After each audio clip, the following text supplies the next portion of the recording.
नमस्कार, यो हो न्यूज 24 टेलिभिजन न्यूज 8 मा स्वागत छ। नेपालको न्यायालय 72 वर्षको इतिहास बोकेको छ, तर सर्वोच्च अदालत मुस्किलले प्रविधि मैत्री बन्ने कोसिसमा देखिन्छ। तारिक र पेशी तोक्न स्वचालित प्रणाली सुरु गरिएको भन्दै अब अदालत प्रविधि मैत्री बनेको र अदालती काम कारबाही र सुशासनमा थप प्रगति हुने उसको दाबी छ। न्यायपालिका स्वतन्त्र, निष्पक्ष र प्रभावकारी हुन नसक्दा सर्वसाधारणले अनाहकमा दुःख पाउँदै आएका छन्। यसै मेसोमा सर्वोच्च अदालतभित्रको विकृति, भ्रष्टाचार र अनियमितता कम गर्न अटोमेसन अर्थात् स्वचालित प्रणाली सुरु भएको हो। अहिले स्थापित स्वचालित प्रणाली मार्फत अदालतमा बहुआयामिक सुधार हुने दाबी गरिएको छ। सोमबारदेखि सर्वोच्चमा स्वचालित प्रणाली सुरुवात भएपछि अब कर्मचारीले मुद्दाको पेशी र तारिखमा चलखेल गर्न पाउने छैन। मुद्दा दर्ता भइसकेपछि पेशी तोक्दा कर्मचारीले गरिरहेको चलखेल स्वचालित प्रणाली लागू भएपछि हट्नेछ। मुद्दाको पेशी अब कर्मचारीले तोक्ने होइन, प्रविधिले गर्नेछ। पेशी तोक्दा पहुँच भएका कानुन व्यवसायीले कर्मचारी सङ्घको मिलेमतोमा चलखेल गर्ने गरेको गुनासो थियो। महिनौसम्म मुद्दा पेशीमा नचढ्दा सर्वसाधारण अदालतबाट उल्टै अन्याय महसुस गर्दै आएका थिए। कर्मचारीले पेशी तोक्दा आफू खुसी गरिरहेको गुनासो सेवाग्राहीले वर्षौंदेखि गर्दै आएका थिए। तर न्यायालय सुधार सम्बन्धी कार्ययोजना लागू नहुँदा सर्वोच्च अदालतमा सुशासन कायम हुन सकेको थिएन। सर्वोच्चभित्र भ्रष्टाचार र अनियमितता भइरहेको तथ्य बारम्बार बाहिरिएकै हो। त्यसलाई रोक्न कुनै पनि प्रधान न्यायाधीशले खास पहल लिएन। अदालती विकृति बढेकोमा चिन्ता चुलिएको बेला स्वचालित प्रणालीलाई देखाएर ठूलो उपलब्धि र सुधारको डङ्का पिटिएको छ। तर नियतमै खोट हुँदासम्म प्रविधिको आड लिएर आकस्मिक र भरपूर सुधार हुने अपेक्षा करिब व्यर्थ हुनेछ। तैपनि पर्खेर हेरौँ अदालत कति सुध्रिनै रहेछ। अब न्यूज 8 का हेडलाइन्स। तत्कालीन नेकपालाई निर्वाचन आयोग सभामुख र प्रचण्डले फुटाएको एमाले अध्यक्ष ओलीको आरोप। यति ओम्नी र व्हाइट बडीमा छानबिन गर्न सरकारलाई चुनौती। झन्डै 2/3 स्थिति हो। यस कुरालाई देखेर हाम्रा विरोधीहरू संसदीय समितिका 10 समितिकै सभापति सर्वसम्मत। राष्ट्रपाले उम्मेदवारी फिर्ता लिँदा जनमतका अब्दुल खानलाई मौका, मधेसलाई मौका दिएको राष्ट्रपाको तर्क।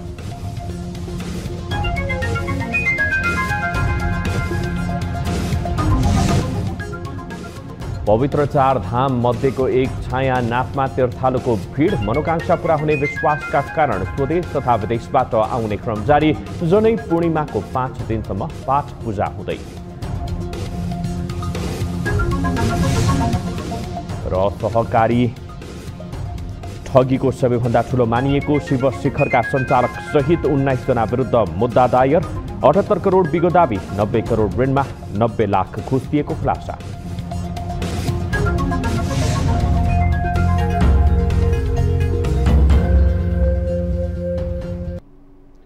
हामी निरन्तर न्यूजमा छौं। एमाले अध्यक्ष केपी ओलीले विभिन्न भ्रष्टाचारका प्रकरणमा छानबिनको चुनौती दिएका छन्। एमालेलाई जोड्ने काम गर्दा पनि यसको प्रतिफल उल्टै गठबन्धनका नेतामाथि खनिने दावी गरेका ओलीले तत्कालीन नेकपा प्रचण्डले फुटाएको आरोप समेत लगाएका छन्। एक रिपोर्ट। एमाले अध्यक्ष केपी ओलीले तत्कालीन नेकपा विभाजनमा अदालतमाथि थुपारिएको दोष गलत भएको दावी गरेका छन्। ऋषि कट्टेलले आफ्नो पार्टीको नाम नेकपा हुँदाहुँदै अर्को नेकपा गठन भएकोले आफ्नो नामको स्वामित्व आफै लिन पाऊँ भन्दै सर्वोच्चमा रिट दायर गरे। कट्टेलको रिटमाथिको सुनवाई त्यही बेला भयो जुन बेला नेकपा विभाजनको अन्तिम चरणमा थियो। छुट्टा छुट्टै भिला र एकले अर्कालाई कारबाही गरिरहेका बेला अदालतले नेकपा विभाजन गरिदिएर नयाँ नाम लिएर आउन भन्यो। नभए पुरानै अवस्थामा पार्टीको पुनर्स्थापना हुने भनिदिएपछि अन्ततः उनीहरू अलग्गिए। एकता भङ्ग भयो, तर कट्टेलको माग नाममा मात्रै थियो। यो फैसलाबारे थुप्रै संशय पनि अझै पनि व्यक्त गरिन्छ। खैर, त्यसबेला पार्टी विभाजन भएको विषय बेला बेला उठ्ने गरेको छ। एकले अर्कालाई आरोप लगाउने काम चलिरहँदा ओलीले भने आफूले आग्रह गर्दा पनि प्रचण्डले नमानेका कारण पार्टी फुटेको दावी गरेका छन्। हाम्रो पार्टी झन्डै 2/3 स्थितिमा पुग्यो। यस कुरालाई देखेर हाम्रा विरोधीहरू, प्रतिक्रियावादी शक्तिहरू आत्तिए। उनीहरूले आफ्नो भविष्य अन्धकार देख्न थाले। आँखा अगाडि कालो तिरिमिरी, उनीहरूले टाढा भविष्यतिर हेर्न खोजे, उनीहरूको भविष्य कालो कालो देखिँदै आयो, अँध्यारो अँध्यारो देखिँदै आयो। पार्टी विभाजनमा प्रचण्ड, निर्वाचन आयोग र सभामुखमाथि आक्षेप लगाएका ओलीले आफू प्रधानमन्त्री बनेको बेला भएको भनिएको अनियमितता प्रकरणमा पनि छानबिनको चुनौती दिएका छन्। ओलीले यति, ओम्नी, वाइडबडी लगायत सबै विषयमा छानबिनको चुनौती मात्रै दिएका छैनन्, छानबिनपछि उनीहरू नै जेल जाने दावा गरेका छन्। यति होल्डिङ्स गर न त छानबिन हामी भनिराखेका छौँ, त्यस बेलादेखि अहिलेसम्म भनिराखेका छौँ कि यति होल्डिङ्स गराइराखे। वाइड बडी गर नि त, अनि जाऊ जेलमा आफै। वाइड बडीको छानबिन गर, जेल जाऊ। अस्तिसम्म ललिता निवास भन्दै थिए, अहिले कस्तो भागो रे भाग छ ललिता निवास। यताको ढोकाडा उताको ढोकाडा, कोही उताडा भागो रे भाग छ ललिता निवास। कोरोना कालमा भएको भनिएको ओम्नी प्रकरण र यतिले ओली सरकारको पालामा लिएका भनेका विवादित ठेका र लिज चर्चामा आइरहने विषय हुन्। त्यति मात्रै नभएर वाइड बडी खरिदमा भएको अनियमितता भने अझ चर्को विषय हो। यसमा अन्तर्राष्ट्रिय समुदायले पनि चासो देखाइरहेका बेला निष्पक्ष छानबिनको सट्टा एकले अर्कालाई आक्षेप लगाउने काम अझै रोकिन सकेको देखिन्न। तत्कालीन नेकपा बन्दा चमत्कारिक एकतामा पुगेका ओली प्रचण्ड सत्ता संघर्षसँगै छुट्टिएका थिए। पार्टी विभाजनपछि जनमतमा ओह्रालो लागेका उनीहरू अझै पनि पार्टी विभाजनको विषयमा स्वस्थ बहस छलफल गर्न तयार देखिन्नन्। विभिन्न पक्ष र समूहमाथि आरोप लगाएर मात्रै यो विषय समाधान होला चासो भने बढ्न थालेको छ। न्युज 24 टेलिभिजनका लागि राजनीतिक ब्युरो। 2079 मङ्सिरमा निर्वाचन सम्पन्न भएपछि पुसमा संसदको पहिलो बैठक बसेको थियो। त्यसको 4 महिनापछि गत वैशाखमा संसदीय समितिहरू गठन भए, तर राजनैतिक दलहरूबीच भागबण्डा नमिल्दा संसदीय समितिहरू नेतृत्वविहीन बनेका थिए। लामो समयको रस्साकसीपछि प्रतिनिधि सभाको 10 वटै विषयगत समितिहरूले नेतृत्व पाएका छन्। एक रिपोर्ट।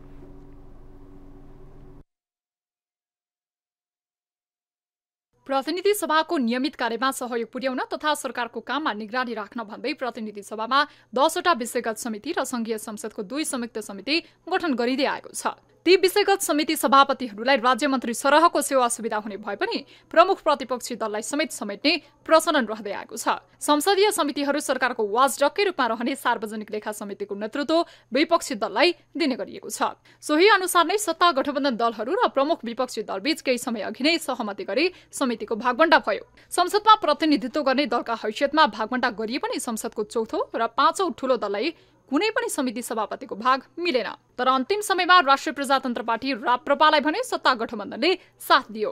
सत्ता गठबन्धनबाट माओवादीको भागमा परेको पूर्वाधार विकास समितिको नेतृत्व राप्रपाको हातमा आउँदा राष्ट्रिय स्वतन्त्र पार्टी भने एक्लियो।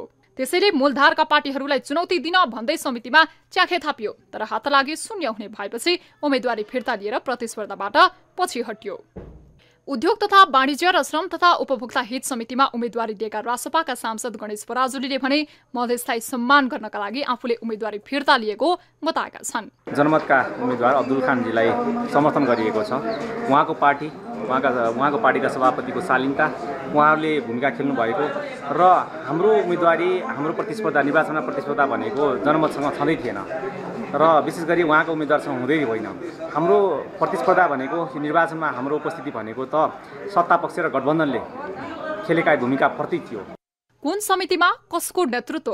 अर्थ समिति सन्तोष सालिसे नेपाली कांग्रेस, अन्तर्राष्ट्रिय सम्बन्ध र पर्यटन समिति राजकिशोर यादव जसपा, उद्योग तथा वाणिज्य र श्रम तथा उपभोक्ता हित समिति अब्दुल खान जसपा, कानून न्याय तथा मानवाधिकार समिति विमला सुवेदी माओवादी केन्द्र, कृषि सहकारी तथा प्राकृतिक स्रोत समिति आर्जु राणा देउवा नेपाली कांग्रेस, महिला तथा सामाजिक समिति किरण कुमार शाह नेकपा एमाले, राज्य व्यवस्था तथा सुशासन समिति रामहरि खतिवडा नेपाली कांग्रेस, पूर्वाधार विकास समिति दीपक बहादुर सिंह राप्रपा, शिक्षा स्वास्थ्य तथा सूचना प्रविधि समिति भानुभक्त जोशी नेकपा एकीकृत समाजवादी, सार्वजनिक लेखा समिति ऋषिकेश पोखरेल नेकपा एमाले।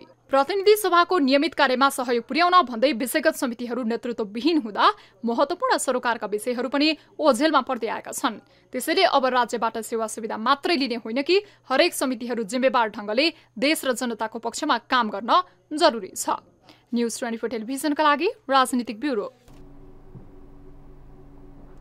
2079 को आम निर्वाचनको परिणामको परिदृश्यले आफूलाई मूलधारको पार्टी बताउने गरेको राजनैतिक दलहरूलाई नै ठूलो झट्का भयो। तराई मधेस र ठूला शहरहरूमा मूलधारका पार्टीहरूलाई मतदाताले पत्याएनन्। त्यही परिणामले गर्दा आगामी निर्वाचन अर्थात् सबैको ध्यान मिसन 2084 मा रहेको छ। तर 84 सालका लागि निर्वाचन प्रणालीमा सुधार ल्याउने गरी निर्वाचन आयोगले नयाँ कानुनको तयारी यति बेला गरिरहेको छ। निर्वाचन झनै महँगो भएको गुनासो स्वयं मूलधारकै पार्टीका नेताहरूले बताइरहँदा आयोगले निर्वाचनले कस्तो सुधार ल्याउला त? एक रिपोर्ट। गत आम निर्वाचन अघि नेपाली कांग्रेसका नेता डाक्टर शशाङ्क कोइरालाले 6 करोड बढी खर्च गर्न सक्नेलाई आफूले निर्वाचन लड्दै आएको क्षेत्र छाड्ने अभिव्यक्ति नै दिएका थिए। कोइरालाको यस्तो अभिव्यक्तिले खर्चको निश्चित सीमा तोक्ने गरेको निर्वाचन आयोगलाई नै झस्काइदियो। कोइराला मात्र होइन, मूलधारका पार्टीकै शीर्ष नेताहरूले बेला बेलामा निर्वाचन महँगो भएको सार्वजनिक अभिव्यक्ति दिने गरेका छन्। संघ र प्रदेशको निर्वाचनमा मात्र होइन, स्थानीय तहको निर्वाचनमा समेत एउटा वडाध्यक्ष करोडौं खर्च गर्नुपर्ने भएकाले टिकट पाएर पनि केहीले उम्मेद्वार बन्ने आँट नगरेको अवस्था बनिरहेको छ। यही परिस्थितिका बीच निर्वाचन आयोगको असार 18 गतेको बैठकले विभिन्न कानुनहरूलाई परिमार्जन गर्दै निर्वाचन सम्बन्धी कानुनलाई संशोधन र एकीकरण गर्न बनेको विधेयक गृह मन्त्रालय मार्फत संसदमा पेश गर्ने निर्णय गरेको थियो। हाल गृह मन्त्रालयमा विचाराधीन रहेको उक्त विधेयकले निर्वाचन प्रक्रियालाई अझ बढी स्वच्छ, निष्पक्ष र प्रभावकारी बनाउने विश्वास आयोगको छ।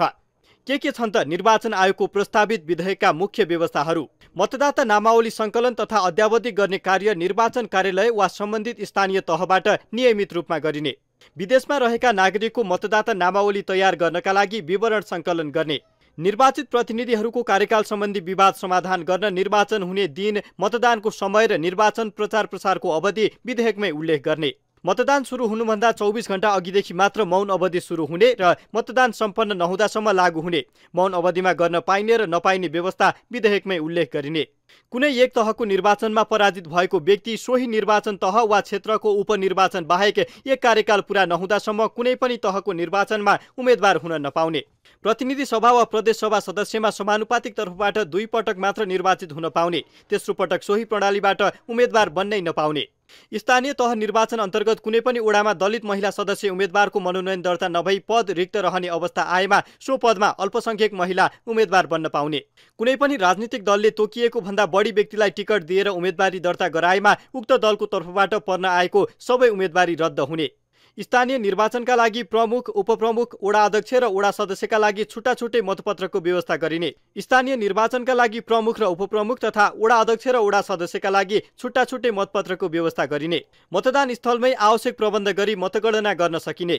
आयोगले विदेशमा रहेका मतदातालाई सम्बन्धित मुलुकमै रहेको नेपाली कूटनीतिक नियोगको सहयोगमा सोही मुलुकबाटै मतदानको व्यवस्था गर्न सक्ने। मतदाताले कुनै पनि उम्मेद्वारलाई समर्थन नरहने अवस्था नो भोटको विकल्पमा मत दिन पाउने र कुल सदर मतको 50% त्यस्तो मत प्राप्त भए सो निर्वाचन नै रद्द हुने र उक्त उम्मेद्वारहरू फेरि उम्मेद्वार बन्न अयोग्य हुने।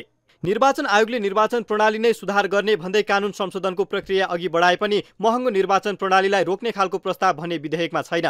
यद्यपि प्रस्तावित कानुनले अपेक्षाकृत सुधार हुने विश्वास आयोगको छ। यो ऐनको मस्यौदा तयार गरेर, यो विधेयकको मस्यौदा तयार गरेर हामीले पेश गरेका छौँ। त्यसकारण यसलाई छिटो छरितो रूपमा पारित गर्नको निम्ति मैले तपाईहरुसँग चाहिँ एउटा गुणात्मक सुधारका लागि चाहिँ यो सकारात्मक हस्तक्षेपको रणनीति, गुणात्मक सुधार हुन्छ भने सकारात्मक हस्तक्षेप पनि गर्न पर्छ भन्ने उद्देश्यका साथ तपाईहरुको एउटा सकारात्मक दबाब चाहियो। त्यो दबाब हामीतर्फ पनि केन्द्रित भए हुन्छ।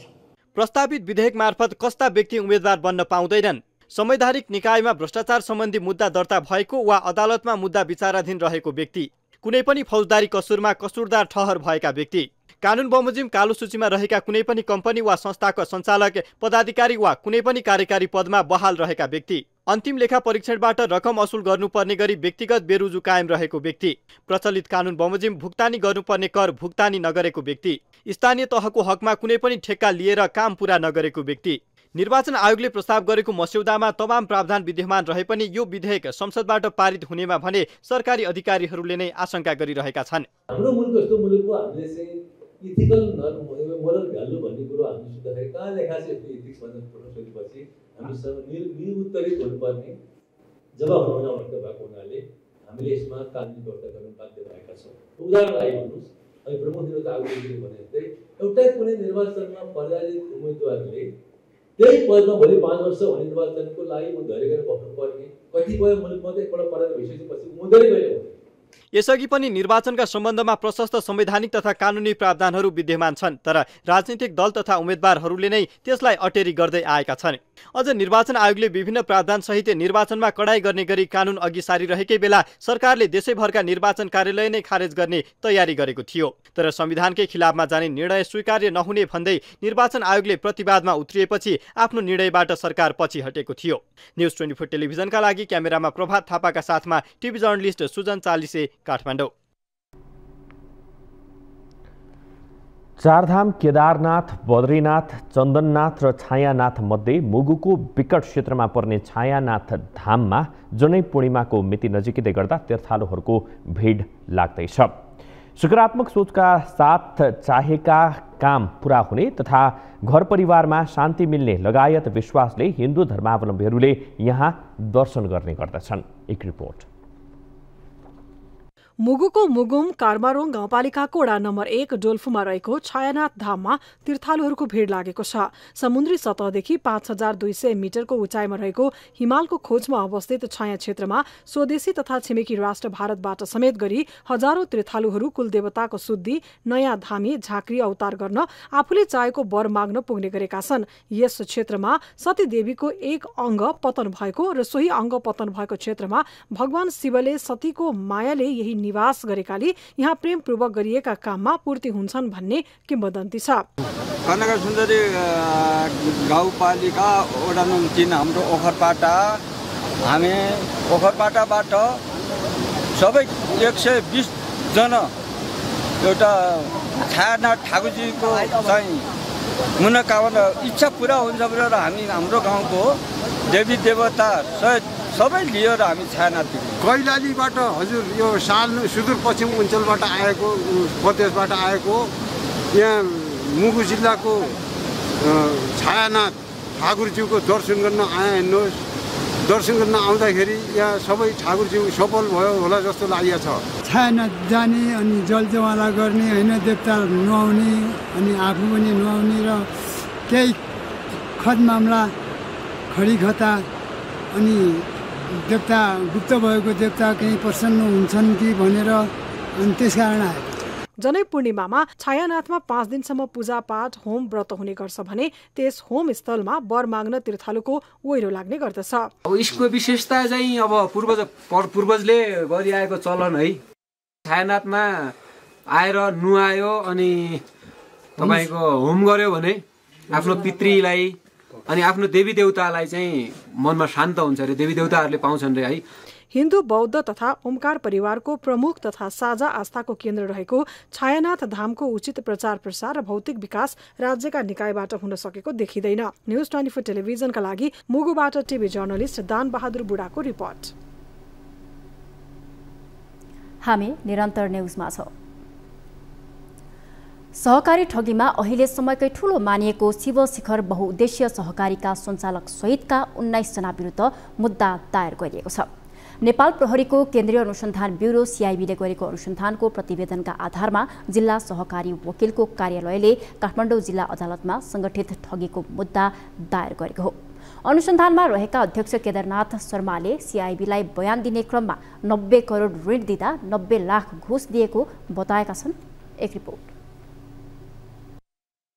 शर्माले CIBमा दिएको बयानका अनुसार नेपाल SBI बैंकबाट 90 करोड कर्जा लिँदा घुस बापत 90 लाख रुपैयाँ बुझाएको बताएका छन्। शर्माको बयानमा पुष्कर मल्ल शिव शिखर बहुउद्देश्यको सहकारी संस्थाका सञ्चालक समितिका सदस्य तथा शिखर अर्गनाइजेसनका म्यानेजरको व्यक्तिगत खातामा जम्मा भएको 89,13,000 रकम समेत गरी 90 लाख SBI बैंकका कमर्सियल ब्रान्चका शाखा प्रबन्धक मनोज गौतमले शिव शिखर खाद्य उद्योगको नाममा स्वीकृत भएको 90 करोड ऋण बापत 1% का दरले हुन आउने रकम शिखर अर्गनाइजेसनको अफिसमा आई पुष्कर मल्ल मार्फत 40 लाख र 50 लाख गरी 90 लाख लिएको उल्लेख छ। शिवशिखर बहुद्देश्य सहकारी सञ्चालकहरूबाट 78 करोड बिगो असुल गर्न तथा 8 वर्ष कैद सजाय गर्न मुद्दामा माग गरिएको थियो। सहकारीमा आबद्ध 1145 बचतकर्ताको 78 करोड 19 लाख 63,214 रुपियाँ ठगी गरेको ठहर सीआईबीले गरेको थियो। काठमाडौँ जिल्लामा मात्रै शिवशिखरका 21,369 जनाले 2 अर्ब 11 करोड 52 लाख 62,300 रुपियाँ बचत गरेको पाइएको हो।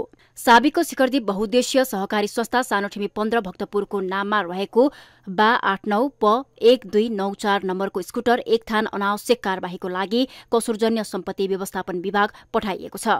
सहकारीका अध्यक्ष केदारनाथ शर्मा, अध्यक्ष शर्माकी श्रीमती तथा शिखर अर्गनाइजेसनका निर्देशक गीता शर्मा, सहकारीको लेखा समितिका पदाधिकारी शिवप्रसाद पौडेल, गार्डन मार्टका प्रबन्धक तथा सहकारीको लेखा समितिका सदस्य रमेश खाइजू, सहकारीका प्रबन्धक तथा खाता सञ्चालक रचना साक्य, शिखर अर्गनाइजेसनका म्यानेजर पुष्कर मल्ल, संस्थाको सञ्चालक समितिका सदस्य अमेश राज भण्डारीलाई प्रतिवादी बनाइएको छ।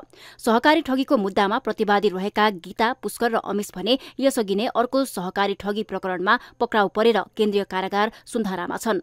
यो ठगी प्रकरणका नाइके भनिएका केदार शर्मालाई असार 12 गते सीआईबीले भारतको मुम्बईबाट पक्राउ गरेर अनुसन्धान गरिएको थियो। मुद्दा दायर गरिएका मध्ये 12 जना फरार रहेका छन् भने अन्य पक्राउ परिसकेका छन्। न्यूज 24 टेलिभिजनका लागि टिभी जर्नलिस्ट सुस्मिता बानियाको रिपोर्ट।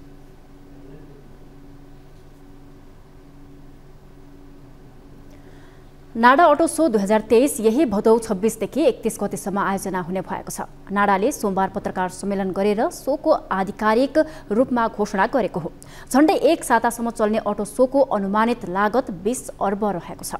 विद्यमान बजार सुस्तताको अवस्थालाई सोले केही हदसम्म अर्थतन्त्र चलायमान बनाउन सहयोग पुर्याउने आयोजक कम्पनीले जनाएको छ। एक रिपोर्ट। सवारी साधन, पाट पूर्जा, वित्तीय सेवा एवं अन्य सम्बन्धित सरकारवाला संघ संस्थाको भव्य प्रदर्शनीको 15औं संस्करण टाटा मोटर्स जेन्युन्स आयलद्वारा प्रायोजित नाडा अटो सो 2023 हुँदैछ। प्रदर्शनीमा प्रख्यात अन्तर्राष्ट्रिय ब्रान्डका सवारी साधन, लुब्रिकेन्ट, टायर, पाट पूर्जाका साथै राष्ट्रिय ब्रान्डका अटो सामग्री उत्पादक एवं वस्तु तथा सेवा प्रदायकको सहभागिता रहनेछ भने ठूला तथा साना गरी करिब 120 स्टल र ब्लक रहनेछन्। प्रदर्शनीमा 16वटा ब्रान्डका 4 पाङ्ग्रे, 22वटा ब्रान्डका 2 पाङ्ग्रे, 7वटा ब्रान्डका लाइट कमर्सियल भेहिकल, 9वटा वित्तीय संस्था तथा 30वटा लुब्रिकेन्ट, टायर, ब्याट्री, पाट पूर्जा एवं ग्यारेज उपकरण कम्पनीको सहभागिता रहने आयोजकले जनाएको छ। प्रदर्शनीमा ठूला तथा साना गरी करिब 120वटा स्टल र ब्लकहरू रहनेछन्।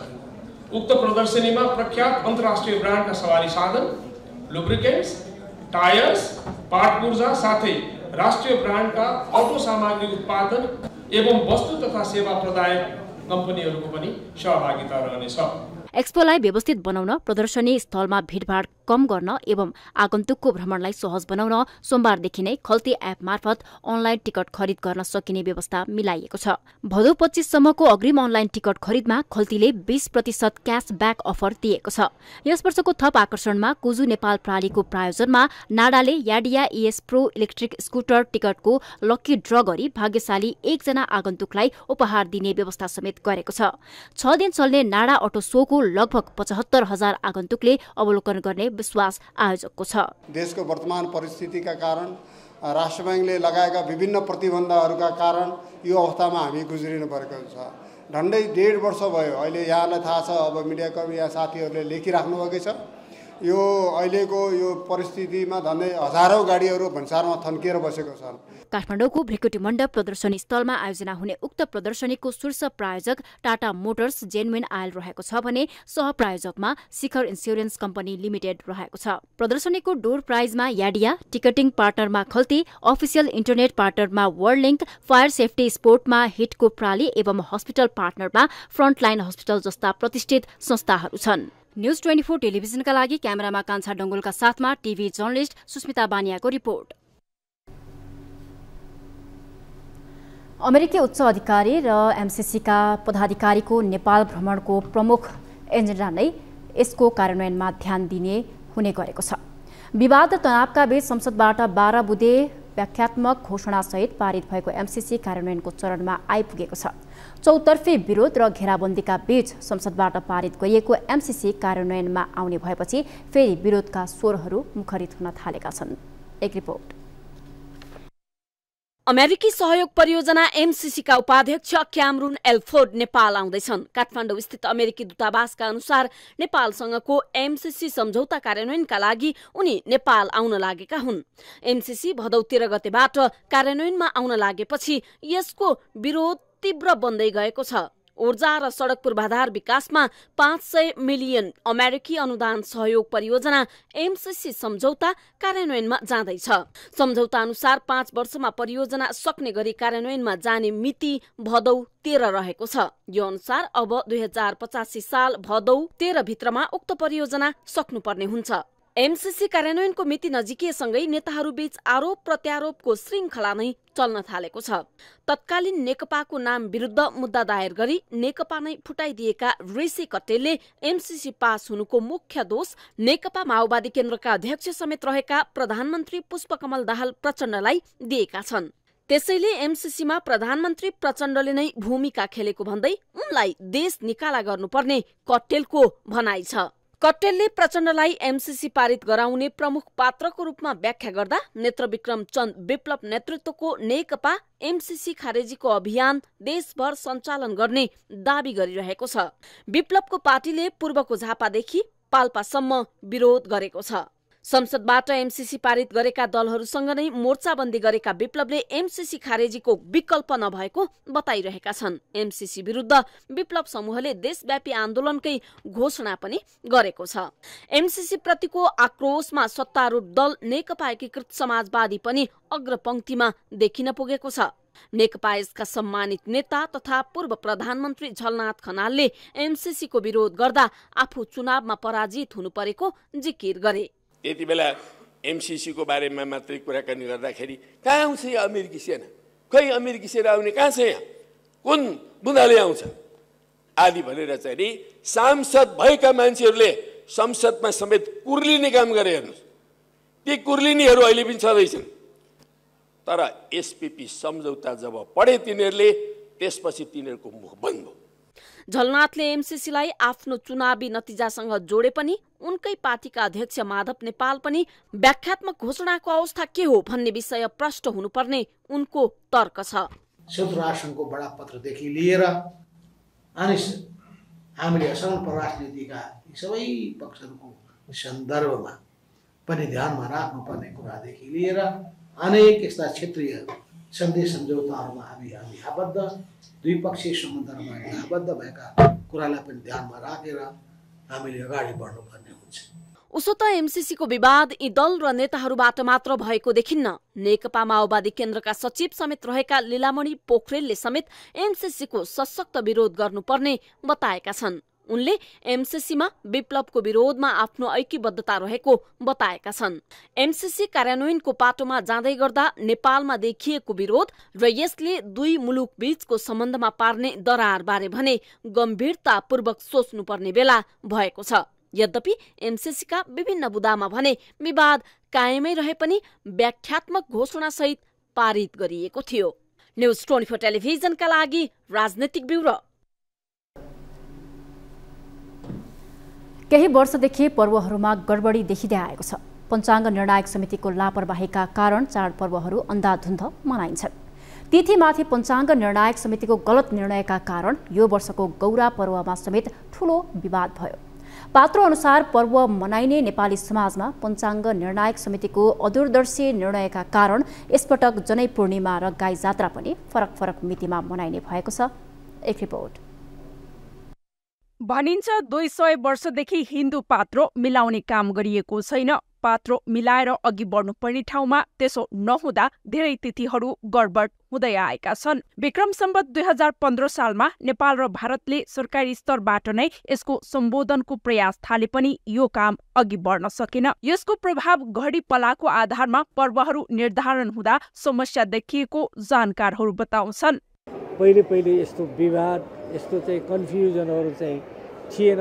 तर जुन बेलादेखि चाहिँ पञ्चाङ्ग, राष्ट्रिय पञ्चाङ्ग यो चाहिँ मतलब चाहिँ निर्णायक समिति चाहिँ आयो, त्यो बेलादेखि चाहिँ मतलब तपाईँको के भन्दाखेरि मूलत यो घडी पलाको आधारमा यति चाहिँ मतलब चाहिँ घडीसम्म यो तिथि, यति घडीसम्म चाहिँ यो तिथि हुन्छ, यो उपरान्त यो हुँदैन भन्ने कुरा चाहिँ मतलब उनीहरूको गणितीय हिसाबको आधारमा यसपटक जनै पूर्णिमा अर्थात् क्वाटी पूर्णिमा भक्तपुरमा भदौ 13 गते र 14 गते गाई जात्रा मनाउने भएको छ। त्यस्तै ललितपुरमा जनै पूर्णिमा 14 गते र गाई जात्रा पनि 14 गते नै परेको छ। तर काठमाडौँमा जनै पूर्णिमा भदौ 14 गते र गाई जात्रा 15 गते परेको छ। यो किन त? अहिले चाहिँ के भयो त भन्दाखेरि बिहान पूर्णिमा छ, पूर्णिमाको काम पनि गर्नु पर्यो। अब परेवा तिथि टुट्यो, परेवा तिथि पनि टुटिसकेपछि त त्यसको पूर्णिमाको भोलिपल्ट गर्नलाई त त्यसलाई त साफ पारू भनेपछि त परेवा नै चाहियो नि त त्यो गाई पूजालाई, होइन, गाई जात्रालाई। त्यसो भएको हुनाले अब सोझै पूर्णिमाको भोलिपल्ट गर्ने तिथि नपक्रिने भए त समस्या थिएन, सधैँ पूर्णिमाको भोलिपल्ट हुन्थ्यो। जब तिथि नै चाहिएपछि भोलिपल्ट तिथि त छैन। अहिलेको समस्या यो हो। केही वर्षदेखि तिहारमा लक्ष्मी पूजा, गोवर्धन पूजा र कुकुर तिहारमा समेत एकरूपता आएको देखिँदैन। तिहारका यी चाड मात्र होइन, अन्य चाडहरूमा पनि एकरूपता देखिँदैन। अन्योलका बीच नै नेपाली नागरिकले चाडपर्व मनाउँदै आएका छन्। तर यो वर्ष तिथि टुटेका कारणले भ्रम सिर्जना भएको पञ्चाङ्ग निर्णायक समितिको भनाइ छ। 14 गते पूर्णिको काम गर्दा गर्दै फेरि त्यो गाई जात्रा सापारोको काम गर्न सक्दैन, होइन। व्यवहारिक पनि हुनु पर्यो। चाडपर्व मनाउनको लागि व्यवहारिक हुनुपर्ने कारणले गर्दाखेरि 14 गते पूर्णी भयो, पूर्णिमा जनै लगाउने, जनै फेर्ने, जे गर्नुपर्ने हो, पूर्णिको काम गर्ने भयो, क्वाटी खाने यस्तो चिजहरू पूर्णिमा गर्ने भयो। पूर्णिमा क्वाटी खाने काम गर्दा गर्दै फेरि हामी त्यो गाई निकालेर सापारो निकाल्न त त्यो दिनमा सम्भवै हुँदैन। तिथि सम्बन्धी अन्योलता जति छिटो हटायो त्यति नै उत्तम हुने जानकारहरूले बताउने गरेका छन्। अन्योल बढ्दा समाजमा यसले भ्रम मात्र सृजना गर्दैन, पर्वलाई हेर्ने र मनाउने चलनमा पनि असर पर्न सक्छ। जनै पूर्णिमा र गाई जात्रा यसपटक कुन दिन मनाउने? उपत्यकामा प्राचीन 3 सहरले छुट्टा छुट्टै यसको लागि मिति तय गरेका छन्। यसले उपत्यकावासीमा अन्योल सृजना गरेको छ। केही वर्षदेखि चाडपर्वको मिति र तिथिमा देखिन थालेको फरकपन र अन्योलले समाजमा भ्रमको बीजारोपण गरिरहेको छ। तर यसबारेमा जवाफ दिने दायित्व कसको? समाजले जवाफ नपाउँदा झनै आशंका थपिँदो छ। न्युज 24 टेलिभिजनका लागि क्यामेरामा अशोक मानन्दरका साथ टिभी जर्नलिस्ट अनुला जोशी, काठमाडौँ। न्युजहरू अझै बाँकी छन्, अब पालो ब्रेकको।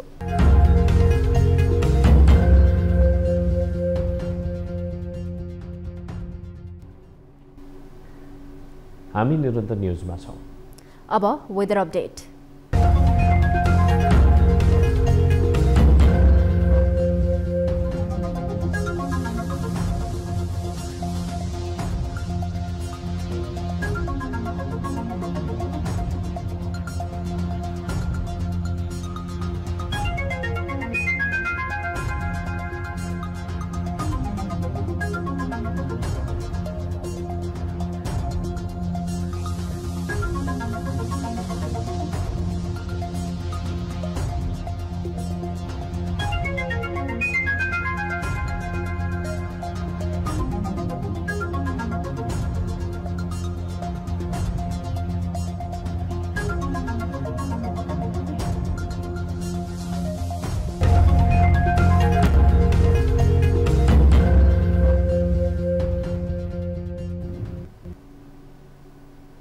अब न्युज 8 को अन्त्यमा पुनः हेडलाइन्स।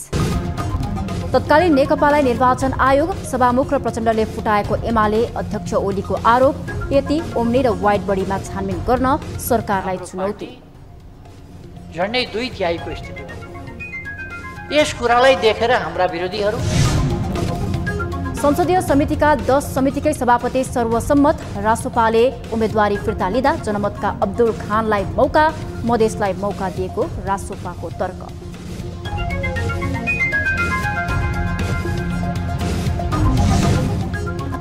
चारधाम अन्तर्गत छायानाथमा तीर्थालुको भिड, मनोकांक्षा पूरा हुने विश्वासका कारण स्वदेश तथा विदेशबाट आउने क्रम जारी। जनै पूर्णिमाको 5 दिनसम्म पाठ पूजा हुने।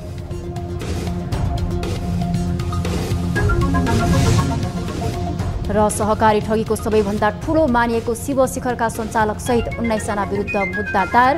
78 करोड बिगो दाबी, 90 करोड ऋणमा 90 लाख घुस दिएको खुलासा।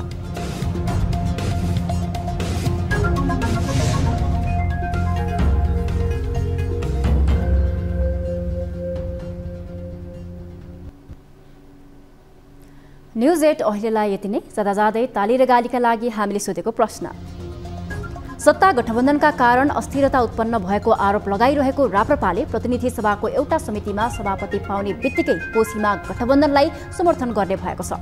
यो शैलीलाई राप्रपाको कुशलता भन्न मिल्छ भनेले तालीमा र मिल्दैन भनेले गालीमा भोट गर्नुहोला। हाम्रो पात्रको एपमा गएर भोट गर्न सक्नुहुनेछ। थप न्युजका लागि हाम्रो वेबसाइट www.news24nepal.com हेर्नुहोला। साथै हामीलाई फेसबुक, ट्विटर, युट्युबमा पनि फलो गर्न सक्नुहुनेछ। यस्तै मोबाइल, भाइबर र इमेलबाट 25 डेस्कमा समस्या र गुनासो गर्न सक्नुहुनेछ। अहिलेलाई बिदा दिनुहोस्। हामी निरन्तर न्युजमा छौँ। नमस्ते।